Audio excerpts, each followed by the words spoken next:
think when we were told the diagnosis of schizophrenia and bipolar disorder, everything from when I was a kid started to make a lot more sense. For example, with my dad, when I was young, we would be watching TV and he would go into the kitchen and he'd come back and be like, "Why are you guys talking about me? What have I done?" And we're like, "Dad, we're watching TV. We weren't talking about you." So when he was diagnosed with schizophrenia, it made sense because, he was hearing us talk about him, but we weren't.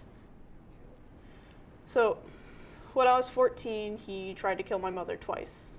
The first time he was arrested and he was sent to Alexian Brothers Hospital, and that's when they diagnosed him with schizophrenia and bipolar disorder. And after that, Alexian Brothers doesn't tell you when you're the victim of a crime when your assailant gets out. They feel like it's a confidentiality breach. So we had no idea when my father was going to be released, and my mother was still very afraid for her life because, despite this being the man she was married to for 19 years, she felt like he was a different person. When he was sent to prison, finally, he was always in the psych ward. And that was just because he was sick.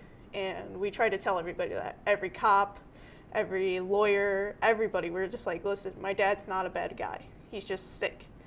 And I feel like when people don't understand mental illness, they just have preconceived ideas. So they judge a lot harder and they're like, oh, he doesn't need help, he's fine, he's not sick. And that's really where the system failed my dad. When I was a freshman in high school, mind you, everything that happened with my mom, I was in 8th grade. So the end of my freshman year of high school, my father killed himself in prison due to the fact that his prison guard would not let him out to see a psychiatrist. They took his cellie out of his room, which you're not supposed to do with a patient who's mentally ill, and they just didn't care. Like, the prison guard told my dad to go F himself 4 times that day when he asked for a psych eval.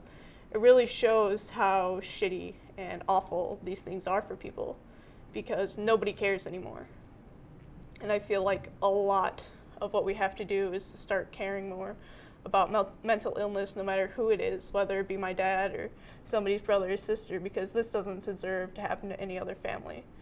If society was able to, listen more and treat mental illness like a regular illness, the world would just be a much better place. Like, if we started treating depression like we treat a common cold, I feel like we could help so many more people. And the fact that, society isn't willing to listen is just really difficult.